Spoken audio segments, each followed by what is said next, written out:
Orang-orang yang suka ngebubarin kajian, yang begini tuh termasuk orang layak dibubarkan gak sih? Bukan hanya kajiannya aja, kegiatan dia mengajar, kayaknya dibubarkan aja deh. Lihat, lihat.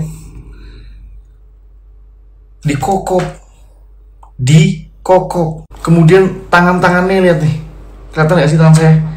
Nah, kalian lihat. Nih, lihat nih. Ini, dikokop. Ini lebih ngokop lagi nih. Mau kalian dikokop gini?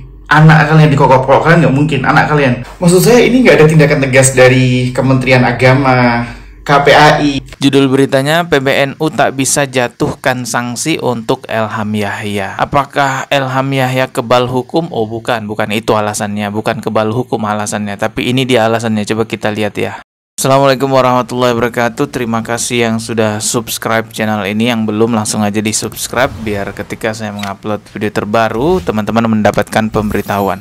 Ini ada berita terbaru lagi. Berita ini tentu akan menjadi angin segar bagi Gus Kokop. Kok Gus Kokop? Ya istilahnya sih Gus Kokop tuh yang beredar ya. Banyak orang yang mengatakan Gus Kokop, tapi kan nama aslinya Gus Elham Yahya. Ini ada berita yang memberikan rasa bahagia, angin segar lah istilahnya kepada Gus Elham Yahya. Beritanya adalah Ketua Umum PBNU yaitu Gus Yahya Khalil-Stakuf gitu ya, nyatakan tidak bisa memberikan sanksi kepada Gus Elham Yahya. Ya, ini langsung keluar pernyataannya dari seorang Ketua Umum PBNU. Berita ini tentu valid ya, karena kita bisa lihat juga di tempo.co. Nah, ini media Tempo juga sudah memberitakan. Judul beritanya, PBNU tak bisa jatuhkan sanksi untuk Elham Yahya. Apakah Elham Yahya kebal hukum? Oh bukan itu alasannya. Bukan kebal hukum alasannya, tapi ini dia alasannya. Coba kita lihat ya. Assalamualaikum warahmatullahi wabarakatuh. Gus Yahya tegaskan tak bisa beri sanksi kepada Elham Yahya. Ketua Umum PBNU Yahya Khalil-Stakuf atau Gus Yahya menanggapi aksi kontroversial Elham Yahya yang videonya viral saat mencium seorang anak perempuan. Ia menegaskan PBNU tidak bisa menjatuhkan sanksi apapun karena Elham bukan pengurus maupun anggota resmi PBNU. Oh, jadi pihak PBNU menyatakan tidak bisa memberi sanksi kepada Gus Elham Yahya karena Gus Elham Yahya ini bukan bagian dari anggota resmi NU gitu ya.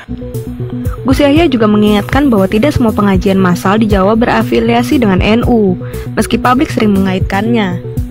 Mungkin yang dimaksud bukan anggota resmi itu ialah anggota struktural ya. Jadi Gus Elham ini bukan anggota struktural NU gitu. Tidak jadi pengurus di NU dan tidak punya KTA, kartu anggota NU. Tetapi kalau secara kultural ya sudah pasti kulturalnya NU ya kan. Karena nggak ada istilah Gus di organisasi lain seperti Muhammadiyah, Persis, Al-Irsyad atau organisasi-organisasi lain lah. Kebanyakan istilah Gus-Gus itu kulturalnya ya NU. Jadi di NU tuh ada dua jenis warganya. Yang pertama warga struktural. Kalau struktural ini kan jelas adalah pengurus di dalamnya atau anggota di dalam organisasi NU itu yang tercatat secara sistem. Sedangkan warga kultural ini adalah warga yang secara budaya, tradisi, bahkan tata cara beribadah ya seperti NU gitulah. Tapi dia tidak tercatat di sistem atau data-data keanggotaan NU. Ini disebut warga kultural. Nah, Gus Elham ini adalah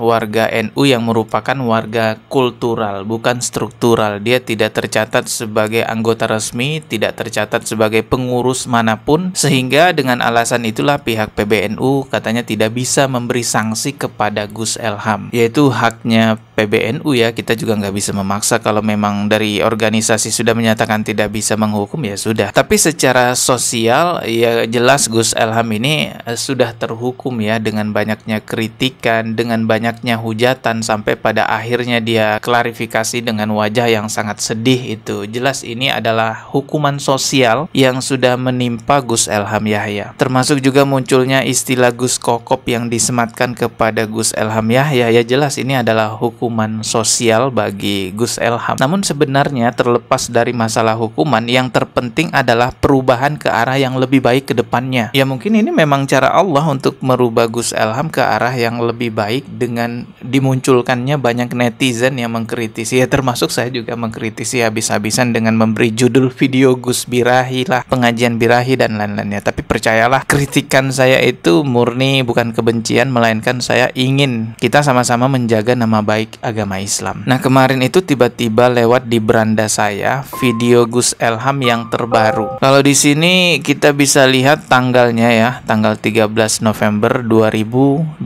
Artinya ini kan video baru. Saya lihat video ini ada perubahan ke arah yang lebih baik lah dari sebelumnya. Coba kita simak dulu ya.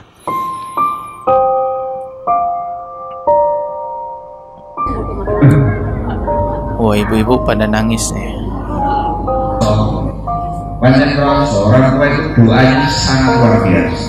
Kemudian ibu ya Allah, dulu maksiati ilal izzit taati aznahullahu ta'ala min. Bahwa siapa ngaji itu adalah hubungan Allah Subhanahu wa taala dengan kita, membuat semuanya sedikit.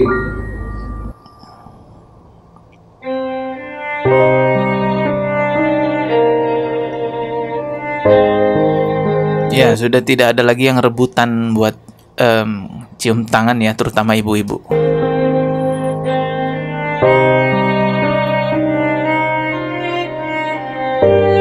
Nah, ini ibu-ibunya. Alhamdulillah, ibu-ibunya sudah nggak nyosor lagi seperti video-video sebelumnya yang kita bisa lihat parah kan, sampai tangannya Gus Elham itu dicium hingga lipstik ibu-ibu atau liurnya ibu-ibu itu ada di tangannya Gus Elham. Nah, sekarang udah enggak nih ya. Nah, kelihatan ibu-ibunya juga sudah menahan diri untuk tidak menyosor karena melihat kegantengannya Gus Elham.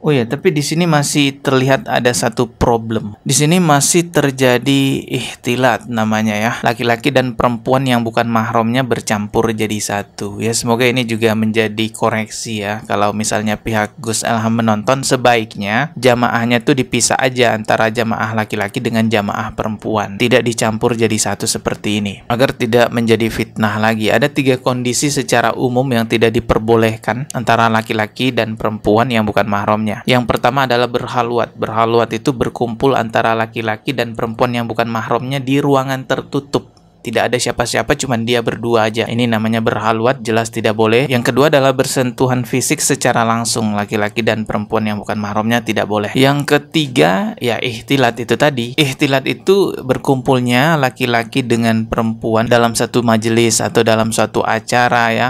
Selang-seling ada laki-laki, ada perempuan, laki-laki, perempuan tanpa batas berkumpul jadi satu di situ. Wah, ini nggak boleh. Ya, contohnya yang terjadi di video ini ya. Kita bisa lihat.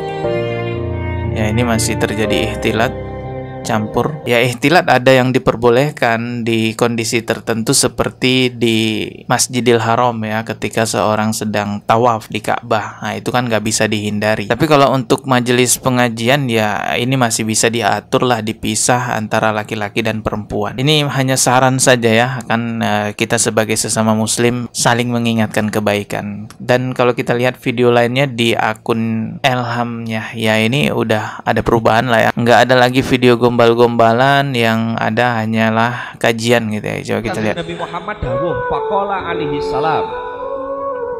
Ya, semoga seterusnya perubahan ke arah yang lebih baik ini terus terjaga, tidak tergelincir lagi pada hal-hal yang sifatnya keburukan. Ya, untungnya banyak yang mengkritik ya. Kalau nggak dikritik kan terus-terusan tuh kokop-kokop, gombal-gombalan di pengajian, janda digombalin di pengajiannya. Sapa ki?